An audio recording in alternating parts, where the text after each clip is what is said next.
Have you ever felt that temptation is something impossible to overcome? This message invites you to discover how God's grace is not only the remedy for when we fall, but also the strength that sustains us so that we do not fall. Join us to explore the transforming power of faith, prayer, and humility, and how we can live a life of victory by trusting in the promises of a God who always provides a way out. Don't miss this profound and revealing message that will change the way you see the spiritual struggle. But let's first address the issue of a mindset shift, right? Most believers, and I speak from my experience in pastoral counseling ministry, seem to believe that sin is practically unbeatable. I think this is the first mistake. A phrase I often repeat when talking about sanctification by grace is that wrong understanding leads to wrong faith, and wrong faith leads to wrong results. Conversely, correct understanding generates correct faith, which leads to correct results. The entire Christian life is not just the experience of conversion or passing through the door. The entire Christian life is a life of faith. The Bible itself says that we are saved by faith, that the righteous shall live by faith, that God's righteousness is revealed in the gospel from faith to faith. It's a progressive faith. So it's not just about believing in what Christ did regarding the sins I've already committed by offering forgiveness, but also in His provision so that we don't sin. I think part of the problem is not understanding what has been offered to us, and secondly, not understanding how to apply the process. So, a new convert will experience a progressive transformation over time. Transformation is neither instant nor complete. We must deal with patience. There are things that were harder before that become easier to overcome later. But I think you're touching on something else, like this problem that seems to persist after a long time. In the Old Testament, there were the Jebusites who dwelled in the heart of Jerusalem. Sometimes I preach about overcoming these heart enemies. They are resistant. All the other enemies were conquered, but it seems like these are still there. However, David's victory over them inspires me because even the most resistant can be defeated. David found the water shaft, an underground tunnel of access, which to me is filled with symbolism. They had to climb up on their knees, with humility, prayer, and dependence. The water channel represents something of the Word and life in the Spirit. Returning to mindset, when we believe that temptation, in the first place, is not supernatural. One of the things I often say when working with the idea of holiness or transforming grace is that Paul says in 1 Corinthians 10 verse 12, "Let him who thinks he stands take heed lest he fall." So first, it's possible not to fall. Jude 1 verse 24 says, "To him who is able to keep you from stumbling."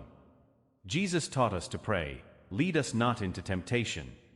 If we believe that grace is only a way to lift us up and that falling is inevitable, we will live that way. What Jesus said will happen, "Be it unto you according to your faith."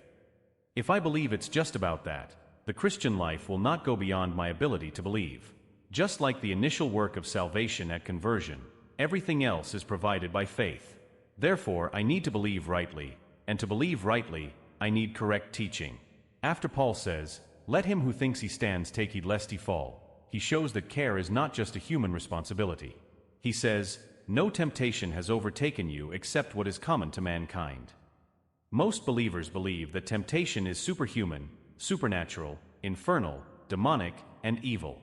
Consciously or unconsciously, they consider it unstoppable, as if the devil grabs me and takes me away. Someone told me, "Pastor, doesn't the Bible say the devil is the tempter?"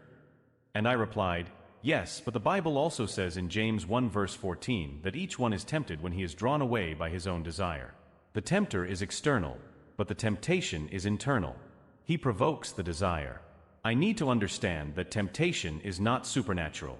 What is supernatural, as 1 Corinthians 10 verse 13 says, is that God will not allow us to be tempted beyond what we can bear. Therefore, every temptation can be overcome. This mindset needs to change. This must be strong and alive within us. God is faithful and will not let us be tempted beyond our ability. With the temptation, He will provide a way out. If there's anything supernatural in the story, it's not the temptation, but the way of escape.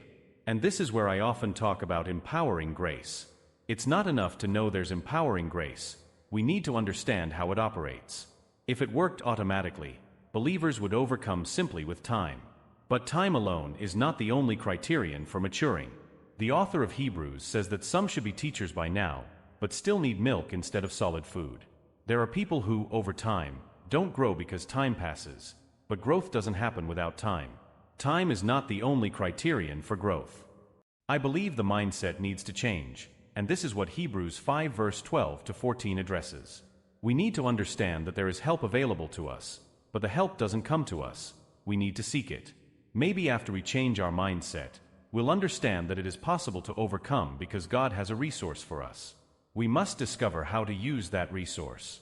The problem is that people see grace only as a remedy for sin after it's committed. We only turn to the throne of grace after we've fallen, but that's not the design. Every text has a context. My father used to say, a text out of context is just a pretext.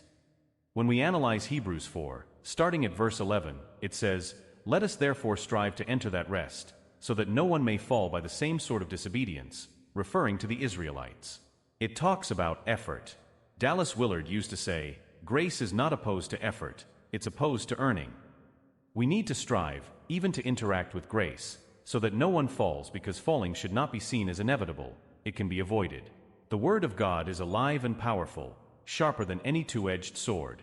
It penetrates even to dividing soul and spirit, joints and marrow, and discerns the thoughts and intentions of the heart, revealing what is wrong and what could lead us to fall. When we get to verse 14, it says that we have Jesus as a great high priest who has passed through the heavens.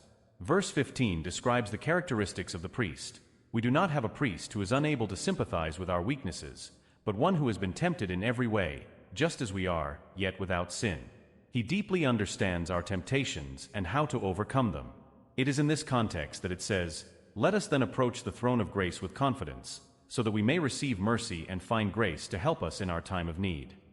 What is the time of need? If we're talking about temptation, it's before we fall, not after. This doesn't mean there's no grace for after. We've all sought grace to get back up after falling. But the point is understanding that we don't just need to get back up after a fall. We can avoid falling because there is grace for that. The text doesn't say that the throne comes to us. We need to go to the throne. We need movement and confidence in faith. This brings us to another point, understanding how to interact with grace. If grace offers a solution but isn't bringing a solution to my life, I might think the problem lies with grace, which is the mindset of many who believe grace is a unilateral work. If grace enables obedience and I'm not obeying, the problem is not with grace. We need to understand that we must interact with grace. Just as to enter the initial work of grace, which is salvation, we needed to believe. For grace to continue working, we must continue believing. Romans 1 verse 17 says that God's righteousness is revealed in the gospel from faith to faith. It's faith today and more faith tomorrow. We cannot shrink back in faith. We cannot lose faith.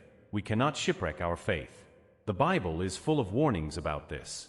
It's a specific faith not only for the solution that God has for this problem, but a faith that is strengthened through understanding the Word. For faith comes by hearing and hearing by the Word, and through the experiences we live over time. When we go to the throne, because the throne doesn't come to us, we can find help. I believe we need a change of mindset. We need to understand that there are resources and how these resources operate. We need to understand what Wesley called the means of grace and return to the old spiritual disciplines that the saints of all ages had and that today are being attacked.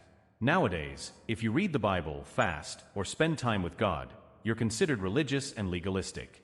This concerns me because our dedication is being tied to earning. Someone told me, "I don't understand your dedication. It seems like you're trying to earn something." I replied, "You're mistaken. Grace is unmerited favor. How could I try to earn it? I am dedicated because He deserves it." Philippians 1 verse 27 says, "Conduct yourselves in a manner worthy of the gospel." It doesn't mean I'm worthy of being saved, but that after being saved, I must dignify the gospel I received with a proper response. Today, in the name of grace, which is not about merit, we are stripping the gospel of its dignity with something that no longer attracts anyone. We are just like any other sinner, with the difference that we've had the privilege of being saved. A form of godliness, denying its power, it's possible to live a transformation. Understand that this is guidance to help you moving forward, not condemnation for what hasn't happened until today. If you haven't understood grace, seek to understand it, use it. Don't let this conversation discourage you. On the contrary, let it encourage you. May this message inspire you to seek more and more of the grace and strength that only God can give each day. Remember that we do not walk alone. His presence is always with us, guiding and sustaining us every step of the way. May the Lord bless you and keep you, and may you continue to grow in your faith. If this message touched your heart, I invite you to subscribe to my channel to receive more words of encouragement and truth. See you in the next video.